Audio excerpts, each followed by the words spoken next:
ছোট ছোট ভাবনা, ছোট ছোট স্বপ্ন আর ছোট ছোট কাজের সমষ্টি হচ্ছে জীবন। প্রতিটা চিন্তা, প্রতিটা স্বপ্ন প্রবাহিত করে জীবনকে। আর এই জীবনে চলার পথেই মানুষ মাত্রই স্বপ্ন দেখে। আসলে স্বপ্ন ছাড়া না কোনো মানুষ বাঁচতে পারে না। বলা হয় স্বপ্ন সাধারণত দুই রকমের হয়, যার একটি স্বপ্ন হলো স্বাভাবিক স্বপ্ন, আর যা আমরা ঘুমিয়ে ঘুমিয়ে দেখি। এই স্বপ্নের কোনো মানেই হয় না যে স্বপ্ন আমরা ঘুমিয়ে ঘুমিয়ে দেখি। আরেক ধরনের স্বপ্ন আছে, যা স্বপ্ন বা মন ছবি অথবা আমরা বলতে পারি জীবন ছবি। আর এটা হলো বড় হওয়ার স্বপ্ন, জীবনে একটা কিছু করার স্বপ্ন। এই স্বপ্নই আমাদের জীবনকে নিয়ন্ত্রণ করে।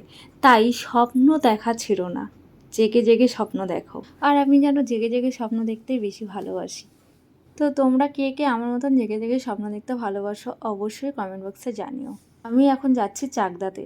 চাকদা থেকে যাবো গাংনাপুরে। আর ট্রেনে দেখো এত ভিড়, বিধাননগর থেকে ট্রেনে ওঠা খুব মুশকিল। আমিও কিন্তু আমার স্বপ্ন পূরণের জন্যই আজকে যাচ্ছি। হ্যাঁ, এইটা কিন্তু আমি অনেক দিন ধরে করছি। সেটা তোমরা সবাই জানো যে আমার দাঁতটা যেহেতু একদমই শেপে ছিল না, তো সেইটাই ঠিক করার জন্য কিন্তু আমাকে বারবার যেতে হচ্ছে। যখন চাকদাতে ছিলাম তখন তো কোনো প্রবলেম ছিল না, কাছেই ছিল।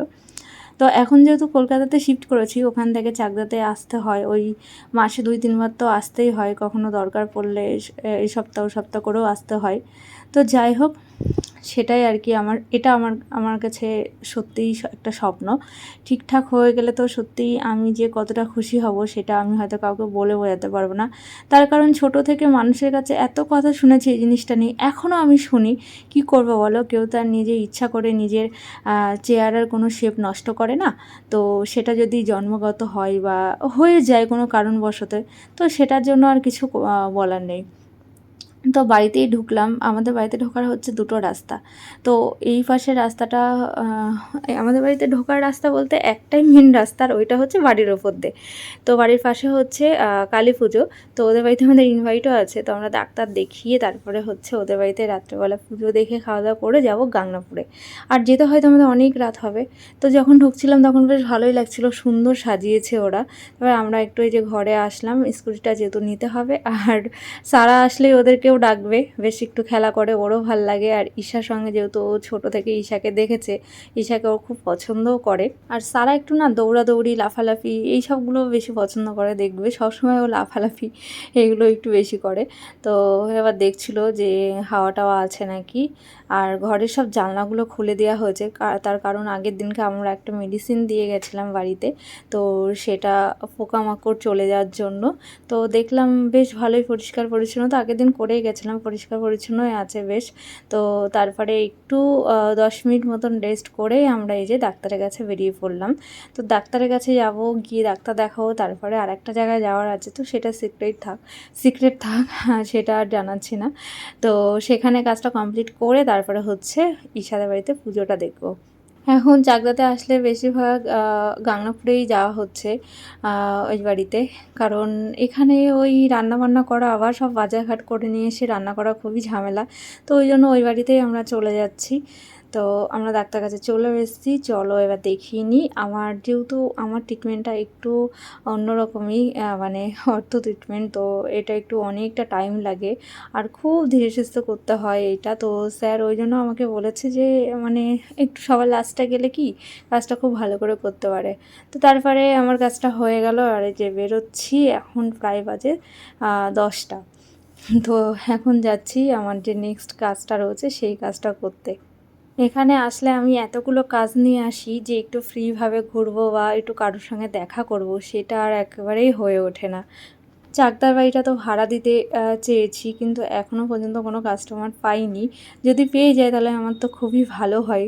তো দেখা যাক কবে পাই। তারপরে কাজটা কমপ্লিট করে আসার সময় মিষ্টির দোকানে দাঁড়ালাম। আর এই দিকের মিষ্টি আমার তো খুবই ভালো লাগে, বিশেষ করে আমার তো গাংনাপুরের মিষ্টি অসাধারণ লাগে।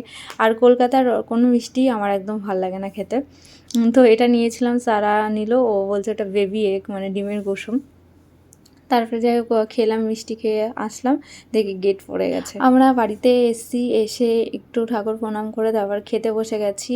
আর খুব সুন্দর আয়োজন করেছিল, যে ফ্রাইড রাইস, আলুর দম আর রান্নাগুলো খুব ভালো হয়েছিল।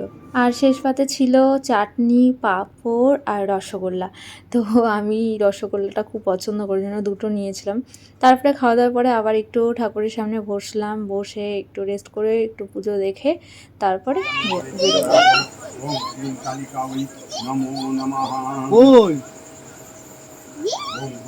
আমি দেখি তাই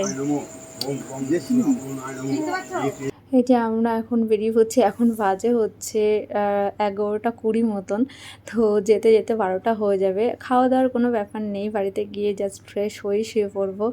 আর এখন চাকদার রাস্তাটাও খুব সুন্দর করে দিয়েছে, এটা হচ্ছে চৌমাথা। আগে তো কেমনই ছিল, এখন তো ওভারব্রিজটা করার পরে বেশ ভালো সুন্দর আর কি রাস্তাটা হয়েছে। রাস্তাটা অবশ্য অনেক দিন ধরে হচ্ছিল। তো যেহেতু স্কুটিটা এখন চালানোই হয় না, তো এখানে যখন আসি তখনই একটু করে চালাই, না হলে একটু টাচে না থাকলে না আবার নার্ভাস মানে হয়ে যাব চালানো। তো আর কলকাতাতে গিয়ে কীভাবে আমি চালাবো জানি না, কারণ এত গাড়ি ঘোড়ার চাপ ওখানে, তো চালাতে তো হবেই কিনেছি যখন। তো চলো এখন যাই তাহলে, একেবারে বাড়িতে পৌঁছে তোমাদের সঙ্গে আবার কথা হচ্ছে। এখন ঠিক 12টা বাজে আর আমরা বাড়িতে ঢুকলাম। অনেকটা জোরে চালানো হয়েছে, রাস্তাটা যেহেতু ফাঁকা ছিল। তো আজকের ভিডিওটা এই পর্যন্তই। তোমাদের কেমন লাগলো অবশ্যই জানিও, ভালো লাগলে কিন্তু সাথে থেকো, একটু পাশে থেকো, ভিডিওগুলো শেয়ার করো। আর সবাই খুব ভালো থেকো। Tata, bye bye, good night.